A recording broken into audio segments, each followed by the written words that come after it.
آقا کو میرے ڈھونڈو قرآن کے پاروں میں، آقا کو میرے ڈھونڈو قرآن کے پاروں میں۔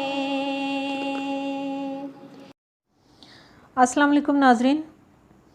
سوال یہ ہے کہ کیا نظر بد کی کوئی حقیقت ہے؟ کیا واقعی نظر لگ جاتی ہے؟ حدیث نمبر 689 محمد بن کثیر، سفیان، سعید بن خالد، عبداللہ بن شداد حضرت عائشہ رضی اللہ تعالیٰ عنہ سے روایت کرتے ہیں کہ انہوں نے بیان کیا کہ مجھ کو حضرت صلی اللہ علیہ وآلہ وسلم نے حکم دیا، یا یہ بیان کیا کہ آپ صلی اللہ علیہ وآلہ وسلم نے نظر بد لگ جانے پر پڑھ کر دم کرنے کا حکم دیا ہے۔ محمد بن خالد، محمد بن وہاب، محمد بن عقیہ، محمد بن عرب، محمد بن ولید زبیری ظاہری، عروہ بن زبیر، زینب بنت ابی سلمہ حضرت ام سلمہ سے روایت کرتے ہیں، انہوں نے بیان کیا کہ حضرت صلی اللہ علیہ وآلہ وسلم نے ان کے گھر میں ایک لڑکی کو دیکھا جس کے چہرے پر نشان تھے۔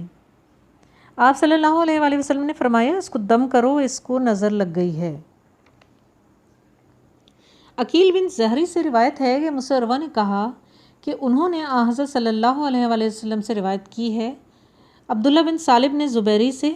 اسی کے متعلق حدیث روایت کی ہے۔ باب نمبر 431، حدیث نمبر 691، اسحاق بن نصر، عبداللہ، ابو رزاق معمر حضرت ابو ہریرہ رضی اللہ تعالیٰ عنہ سے روایت کرتے ہیں، انہوں نے بیان کیا کہ حضرت صلی اللہ علیہ وآلہ وسلم نے فرمایا، نظر لگ جانا حق ہے اور گودنا ڈلوانے سے منع فرمایا ہے۔ حدیث نمبر 702 میں عبداللہ بن محمد حشام ظاہری عروہ حضرت عائشہ رضی اللہ تعالیٰ عنہ سے روایت کرتے ہیں کہ انہوں نے بیان کیا کہ حضرت صلی اللہ علیہ وآلہ وسلم نے جس مرض میں آپ صلی اللہ علیہ وسلم نے رحلت فرمائی، اس مرض میں آپ صلی اللہ علیہ وآلہ وسلم سورہ فلق اور سورہ ناس پڑھ کر پھونکتے تھے،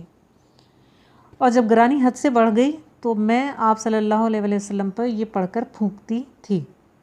اور برکت کے سبب سے آپ صلی اللہ علیہ وآلہ وسلم کا ہاتھ پھیر دیتی تھی۔ میں نے ابن شہاب سے پوچھا کہ کس طرح پھونکتے تھے، تو انہوں نے بتایا، اپنے ہاتھوں پر پھونک کر پھر اپنے چہرے پر ہاتھ پھیر لیتے تھے۔ آقا کو میرے ڈھونڈو قرآن کے پاروں میں، آقا کو میرے ڈھونڈو قرآن کے پاروں میں۔ سرور تو عالم کی الفت پہ جو مرتے